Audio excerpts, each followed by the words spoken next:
Hey Scorpio, welcome to Wild Pearl Tarot. Welcome to this rainy day in the treehouse. We're going to be getting your January reading out. I first want to say thank you so much for your likes, your support, your positive comments through the year of 2023. We're on to a new one. Please hit the like button on this video. It so helps the channel. You have no idea. And if you'd like for me to pray for you, send you my good energy, please leave an emoji or a hello in the comments section. You're welcome to say anything. This is a positive space, and it's my personal spiritual practice to pray for all of you guys. And I encourage all of you to join in too, of course. We can all do that for each other. All right, so getting into it, Scorpio, these have all been pre-shuffled with you in mind so I could save time. One for good measure. Only taking the cards that fly out and want to have a conversation with us. What does Scorpio need to know? Month of January 2024, Scorpio. What does Scorpio need to know? Please make it clear, Spirit. Right on. We got the King and the Queen of Cups out. This is your divine counterpart. Let's see what the tarot has to say about it. King and Queen of Cups. Cups rule over the water signs. How appropriate. Scorpio, Cancer, and Pisces. So lots of water so far. We have Hermit energy. This is Virgo energy, and it's very spiritual. Five of Cups and Queen of Swords. So I'll need to unpack this, but I'm going to just tell you, this is talking about introspection, a moment of solitude. Energy of the Hermit is all about going within to get emotional perspective on a situation. We have this very interesting combo. These rarely come out together. It's really important to pay attention. The King and the Queen of Cups came out together. This is a very nurturing, emotionally apt, emotionally mature duo. They're very sensitive. They represent the water signs. Fill in the blanks. I know you know about your sign, and it's usually very aware of relationships, and the sensitivities around them extend beyond their five senses. We have some type of loss here. We're going to get more information out on this. And this is basically a disappointment or grieving a loss. And then we have Queen of Swords. And this could be another individual who may be an air sign. If they're not an air sign, there's somebody who is very, very honest. They could be quick-witted, very intelligent, but they can sometimes be cutting with their words or just straight to the point. And they're very much cerebral. So while Scorpio, Cancers, and Pisces are in here in their heart space, I'm sorry, my kitten's like having fun with the heater over here. The swords are all about up here. So this is the realm of ideas, communication, strategy, fill in the blank. And Queen of Swords can be a boundary drawer, for the lack of a better term. So that's our general energy reading. Let's unpack these and find out what you need to know. So what does Scorpio need to know about the Hermit? Something's becoming realized, a deception, whether it was wool being pulled over your eyes, or sometimes this can be self-denial, but that wool is being pulled away and you're seeing something for what it is. And that is attached to the Hermit energy, the reaction of going inward to get perspective. Trusting, this is the superpower that a water sign has, is when they can't completely trust all the information bouncing around, if they can't completely trust the scenario they're in, they can fall back on their intuition. And that's what this is about. Anything else we need to know for Scorpio? Yes, the Four of Wands. It's about your stability. Some of this is affecting possibly your home. And for a few of you guys, this could be around a celebration or even a reunion or a wedding of sorts. But this is, yeah. So there's stability. It does feel like everything's going to be okay. There's stability around the corner. But it's important that we do get those wools pulled away from our eyes to see something for what it is. So you've kind of gone quiet with your energy there, with the information, the realization here. King and Queen of Cups, Three of Swords. So this is pain. So between this divine counterpart, there is emotional hurt. This could be in the past. But we have the Star. And I'm sorry, she's got a bathing suit drawn on her. because YouTube's making us do that now. But the star is talking about hope renewed. This is talking about grace, optimism, a replenishment. This is beautiful, you guys. So between these two people who are each other's divine counterparts, there's been some pain, there's been some heartache, and this is bouncing back. This is being emotionally and spiritually restored. That's wonderful. So if it hasn't happened yet, it will. 5 of Cups. Around this disappointment, this was a feeling of lack. This could be lack of money. This could be lack of attention, lack of love. This could be breadcrumbing. It's either way, it's lack, just what it looks like. So it's not that the potential isn't there. The potential is represented by this bright yellow light coming out through the window and this cold and wounded. One guy's on crutches. This couple is hobbling through the snow and paying it no mind.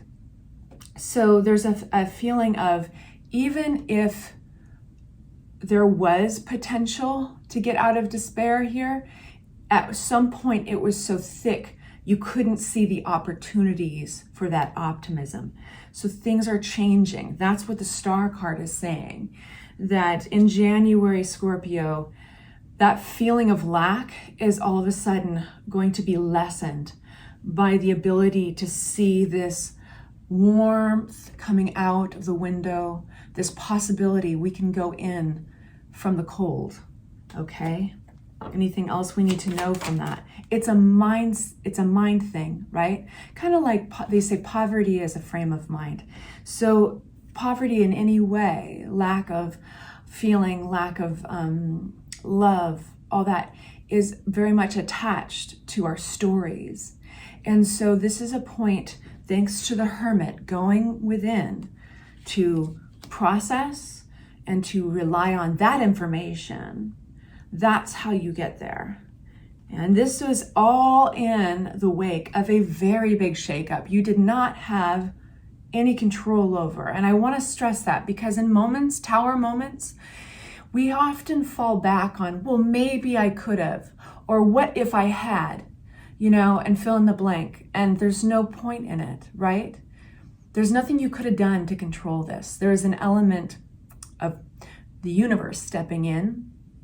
I always look at the Tower card like it's the universe, God, whatever you want to say, spirit, whatever you're comfortable saying, picking your train up off the tracks. You're going to a destination, you're really sure about that destination, you've got your goals, and then the unknown comes in and picks you up and sets you on another set of tracks. It can be traumatic, it can be sudden, it can be surprising. It doesn't have to be bad always either. In this case, though, I think there was disappointment attached. There's the 5s. The 5s are about challenge. And so grieving a loss, feeling shut out, feeling disconnected. So that's changing. Now we've got the Queen of Swords, and I want to find out what this is representing for Scorpio. What is the Queen of Swords? No, now we got all the wands, something that was tiring, something that was burdening. Was this chapter ever going to end with the King of Wands? King of Wands is somebody who's fiery, confident, can be a fire sign, bold, decisive. I need this to be a little more clear for me. I'm going to open a new deck, okay, you guys? So, it's already been pre-shuffled. Queen of Swords and King of Wands, what's the relationship here? This feels like something that's never ending. It feels like something that can't be let go. And then we've got the King of Cups in reverse. I feel like you might be caught in a dynamic between people. Okay? This might not be everybody's reading, but I'm just going to say what it feels like. There's somebody here that has been toxic, emotionally toxic. They've been just off balance, and we all get there. Sometimes it's substance abuse. Sometimes it's just, we're all kind of humbled by our own chemistry set, Not everybody has their chemicals, their biology, their physiology, their biology, neurobiology. I'm just throwing out fucking words. Excuse my language. What's the word I'm looking for? Yeah, so not everybody has their chemicals right. This feels like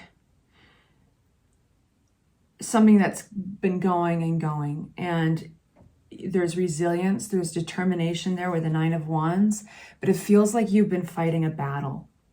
And that battle can be around strategy and boundaries. This wouldn't be here if you didn't care. So this could be somebody in your life, maybe a family member or a friend. It could even be, it just feels like a triangle. But you care. Well, I want you to know that there is a turnaround, that all your work is not going to waste. That resiliency will pay off, and that sense that this is never ending, this chapter is never going to end. Will you ever put down this burden of sticks, right? Will you ever get to this goal? It is happening. Transformation. This is Temperance. It's ruled by Sagittarian energy. It's literally talking about alchemy, transformation, chrysalis, right? The caterpillar turning into the butterfly. But here's the key, is balance. Oftentimes it comes out when life, like the material realm, needs balancing. What we're ingesting, lack of sleep, are we drinking too much? Are we smoking? Are we chemically off that way? So this is about somebody needs to get in balance. This King of Cups in reverse, okay? We did have this King and Queen of Cups over here. It could be the same person. It could be exactly what is causing this sadness, this despair between the King and the Queen of Cups. Could be the same king, okay? And we have that star, though. It's here to remind you there will be hope replenished, spiritually and emotionally restored. But it's like a little further, just because this transformation doesn't happen overnight. And you do have this Queen of Swords coming out. Some of you guys, this is a person, and I'm correct, and it's a triangle, right? It's another individual. But for others, it's like the Queen of Swords has to be drudgeoned up from you. You have to embrace the spirit of the Queen of Swords, which is somebody who draws a line, who draws boundaries. And it's exhausting. Anything else my Scorpios need to know? I feel that for a lot of you guys, it could be family. We got the Hermit that flipped in the deck too. There's victory here. There is swift communication coming through about something to do with options. Having to, by communicating, and this is an intense communication card. It's swift, it's directed very intensely in order to make progress. That's the intention. And there is victory here. That's a very good sign. It's going to get through. Your message is going to get through. This message, whether it's coming from you or somebody else. But it's specifically designed to narrow the options. So to blast through illusion of daydream, of superimposing possibilities, of daydreaming. So this is very much taking the wool away from one's eyes. And it's coming from a place of caring deeply. And there's victory here. Victory, star card. Victory, Temperance. Victory, the Six of Wands. So it's all going to be okay. It's just like, hold on a little longer. Things are transforming. Give it time. All right, you guys. Sending you off with lots of love. Say hi in the comments section if you'd like me to send you my good juju. Take good care of yourselves.